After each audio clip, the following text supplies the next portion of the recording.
제주도가 트램 도입을 공식화하면서 어떤 기술을 채택한 트램을 들여올지도 관심거리인데요. 제주도는 시작 단계부터 친환경 교통수단인 수소 트램을 도입하겠다고 선언했는데 과연 수소 트램만이 유일한 대안인지 조인호 기자가 장단점을 짚어봤습니다. 3년 전 철도 차량 제작업체인 현대로템이 국내 최초로 개발한 수소 전기 트램입니다. 차세대 에너지인 수소 연료 전지와 기존의 전기 배터리를 조합한 하이브리드 방식입니다. 제주도는 사전 타당성 연구 용역에서 수소 트램이 적합하다는 결론이 내려졌다며 도입을 추진하겠다고 밝혔습니다. 수소 트램이 배터리 트램보다 가격은 50%가량 비싸지만 운행 가능 거리가 6배 가까이 길고 수송 인원도 많다는 것입니다. 제주도가 신재생 에너지로 생산하는 그린 수소를 신성장 산업으로 선정한 점도 작용했습니다. 그린 수소 생산 시설을 25년부터 해서 한 5개년간 30메가를 이제 생산 시설을 갖추게 됩니다. 그런 인프라를 일단 그 기간 중에 갖추고 있는 것도 있고요.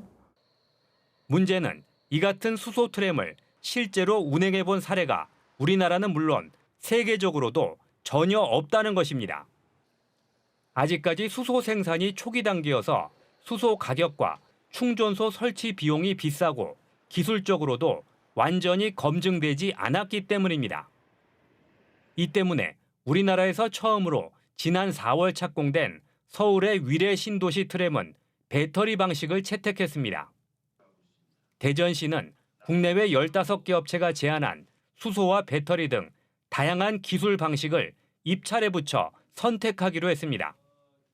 민간 제안서 평가를 통해서 차량 시스템을 결정해야 됩니다. 그 결정 과정이 약 6개월 정도 소요될 것이고 대전시 내부에서 안을 확정하는 데 2, 3개월 소요될 것이고요.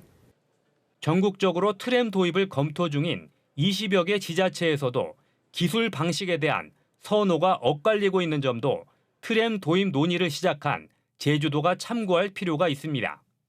MBC 뉴스 조인호입니다.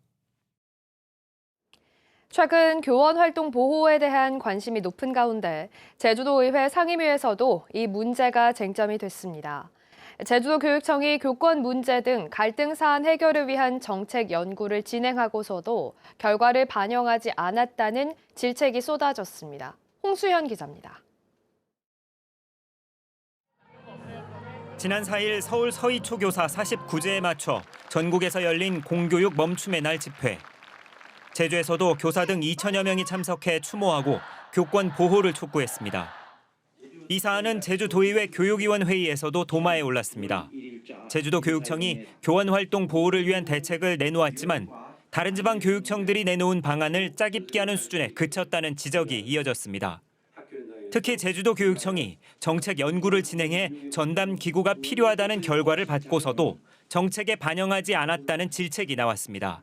아주 시적절한 연구 주제였는데 이 연구는 연구로 끝날 게 아니라 여기서 나온 시사점이 정책에 반영될 수 있도록 이렇게 해야 될 건데 제가 보기에는 정서 지원에 관련된 부분은 있는데 나머지 부분은 없는 것 같아요. 교육활동 보호 종합 지원에 대한 전체적인 도교육청의 컨트롤 타워는 어디입니까? 전담 기구라고 하는 것은 조직이 이루어져야 되고 예산이 반영이 돼야 되기 때문에 그 부분은 지금 당장 이렇게 하겠다고 결정을 할 수는 없지만 저희들이 예산을 수립해 가는 과정에서 진짜 학교 현장을 지원할 수 있는 전화 한 통이면 해결될 수 있도록 노력하겠습니다.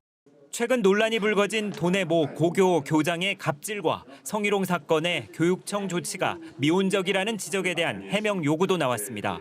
교육청의 이런 일련의 조치를 취한 것에 대해서 어느 분이 의견 대답해 주셔야 되는 거죠? 성희롱에 해당됨이라고 판정을 받았다고 나와 있습니다. 그것도 감사관실로 넘어가서 지금 같이 조사를 하고 있습니다. 그리고 해당 학교 교장 선생님은 교장실이 아닌 다른 곳 별도의 공간에서 업무를 추진하도록. 한편 현재 용역 중인 예술고와 체육고 신설 또는 전환과 관련해 의원들은 수도권을 제외하고 학생 수 부족으로 운영에 어려움을 겪고 있는 다른 지방 학교 상황을 잘 살피라고 요구했습니다. MBC 뉴스 홍수현입니다. 제주 들불축제의 운명을 가를 도민 수기형 원탁회의가 어제 열렸습니다. 찬반 의견을 가진 도민 패널 200명이 참석해 전자투표로 진행됐는데 최종 결론은 추석 전에 나올 전망입니다. 이소현 기자입니다. 제주의 전통 목축 문화를 재해석한 들불축제. 오름 전체를 태우는 이색적인 블록키로 국내외 인기를 끌며 제주의 대표 축제로 자리 잡았지만 산불 위험과 환경 파괴 등 논란이 끊이질 않았습니다. 결국 지난 3월 축제가 취소됐고 6개월 만에 존폐 여부를 토론하는 원탁회의가 열렸습니다. 회의에는 전화 면접을 통해 찬반 균형을 맞춰 선정한 도민 패널 200명이 회의에 참가했습니다. 사전에 예방 대책을 잘 강구하면 그거는 큰 문제가 없을 것 같고요. 현행대로 유지를 해서 제주에 관련된 전통성도 보존하고 제주 관광 자원도 확보하는 게 더 바람직하지 않느냐. 이거는 너무 행정적인 문제도 많고요. 거기다 집중적이고 도외에서 손님들이 많이 오는 것도 아니고 너무 쓰레기 같은 거나 먹는 먹거리로 위주로서 본다 하면은 그 봄에 그 소원 빈다고 하지만 그게 잘 안 되는 것 같아요. 도민 패널들은 찬반 양측의 토론을 지켜본 뒤 분임과 전체 토의를 거쳐 축제 유지와 폐지, 새로운 대안 등 3가지 중에 하나를 전자투표로 선택합니다. 투표 결과는 수기형 정책개발운영위원회로 전달돼 권고안 작성과 제주시 최종 결정의 토대가 됩니다. 운영위원회에서 회의를 거쳐서 들불축제 권고안을 작성을 해서 제주시에 제출을 하도록 되어 있습니다. 9월 중에 들불축제 최종 앞으로 방향이 결정이 될 것 같습니다. 강병삼 제주시장은 지난달 23일 들불축제 개최 여부에 대해 시민 원탁회의 결정을 존중하겠다고 밝혀 사실상 투표 결과로 존폐 여부가 결정될 것으로 보입니다. MBC 뉴스 이소연입니다.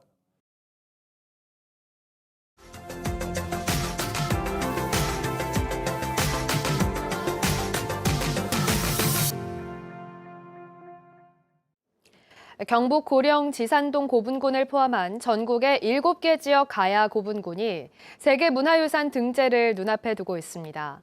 이번 주말 사우디에서 열리는 세계유산위원회에서 결정되는데요. 국내에서는 16번째, 경북에선 6번째 등재가 됩니다. 가야 문화권이 세계 속의 가야로 재조명될 전망입니다. 대구 MBC 한태연 기자입니다. 가야시대 대가야 지배층의 무덤이 있는 가야 고분군이 세계 속의 가야로 등극합니다. 지난 5월 유네스코 자문심사기구인 국제기념물 유적협의회 이코모스는 가야 고분군에 대해 등재 권고를 문화재청에 통보했습니다. 등재 권고를 받은 유산은 이변이 없는 한 세계유산위원회에 등재됩니다. 가야 고분군은 1에서 6세기 중엽에 걸쳐 영남과 호남 지역에 존재했던 고분군 7곳을 하나로 묶는 연속 유산입니다. 경북 고령 지산동 고분군을 비롯해 경남 김해 대성동 고분군, 함안 마리산 고분군, 창녕 교동과 송현동 고분군, 고성 송악동 고분군, 합천 옥전 고분군, 전북 남원 유곡리와 두랑리 고분군 등 경북 한 곳을 비롯해 경남 5곳, 전북 한 곳입니다. 현지 시각으로 오는 17일 등재가 최종 결정이 되면 인류 공동으로 보존해야 할 세계사적 가치를 인정받습니다. 세계문화유산 등재 최종 결정을 앞두고 제45차 세계유산위원회 참석을 위해 경북 고령군을 비롯한 대표단이 사우디아라비아 리야드에 도착했습니다. 이견이 없는 한 가야 고분군이 우리나라 16번째 세계유산 등재가 확실시되는 상황에서 현재 분위기는 가야 고분군의 세계유산 등재를 염원하는 마음들이 한데 모여 이곳의 날씨처럼 열기가 대단합니다. 지역 주민과 관계자들은 오랜 노력 끝에 세계유산에 등재될 중요한 순간을 기대하며 들뜨고 긴장된 상황입니다. 가야 고분군이 세계문화유산으로 등재되면 우리나라에서는 16번째가 됩니다. 경북에서는 1995년 석굴암과 불국사가 세계문화유산으로 등재된 이후 6번째입니다. 이채로 경북도지사를 비롯한 경북도 대표단도 사우디아라비아에서의 세계유산 등재 심사 과정을 참관하고 고령 대가야 고분군의 세계 유산적 가치를 국제사회에 홍보할 계획입니다. MBC 뉴스 한태현입니다.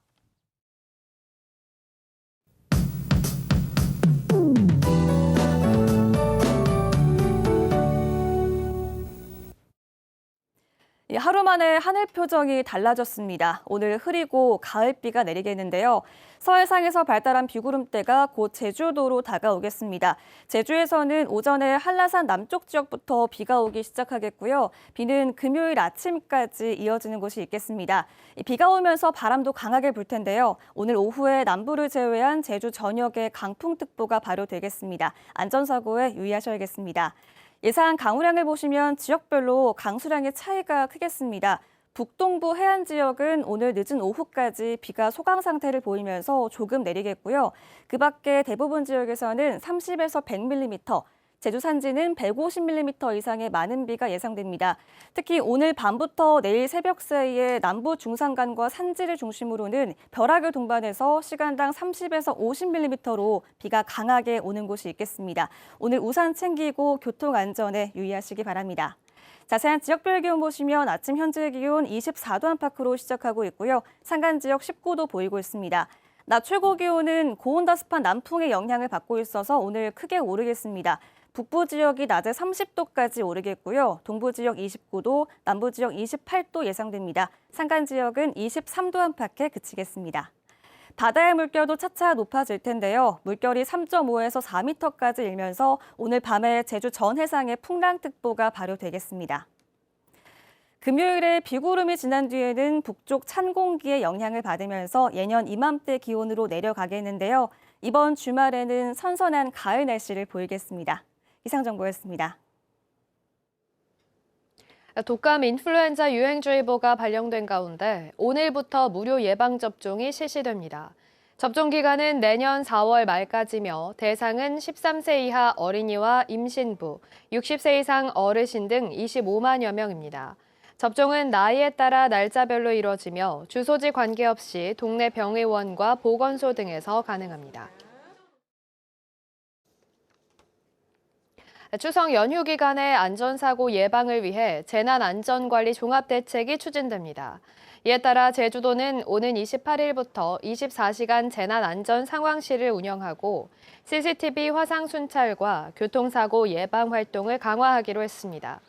또 인파가 몰릴 걸로 예상되는 전통시장 등 다중이용시설을 대상으로 25일까지 사전 안전점검을 벌일 계획입니다. 제주 MBC 9월 시청자위원회가 본사 대회의실에서 열렸습니다. 이번 회의에서 시청자위원들은 수소 트램과 관련해 보다 상세한 보도와 취재가 필요하다고 지적하고 시사 주간물 주제와 출연진 다양화를 주문했습니다. 이와 함께 제주 의료 인프라에 대한 심층적 보도가 필요하다는 의견을 제시했습니다.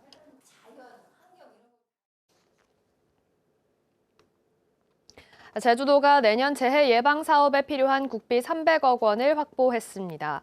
이에 따라 내년에 129억 원을 들여 11개 지구의 자연재해 위험 개선 사업을 추진하고 109억 원을 투입해 3개 지구에 우수 유출 저감 시설을 설치하는 등 23개 지구에 대한 재해 예방 사업을 벌입니다.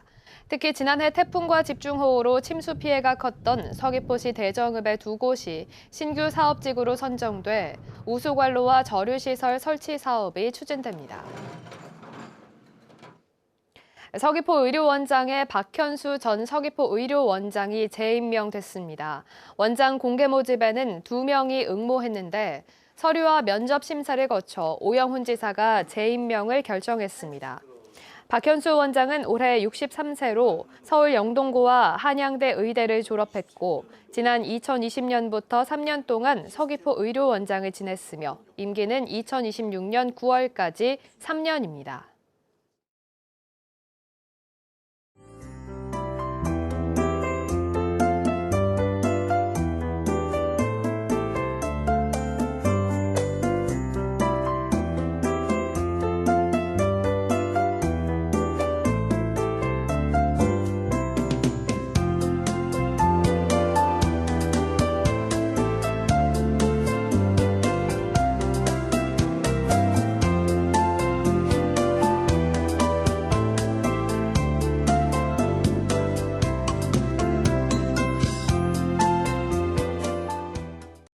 네, 뉴스투데이 제주를 마치겠습니다. 여러분 고맙습니다.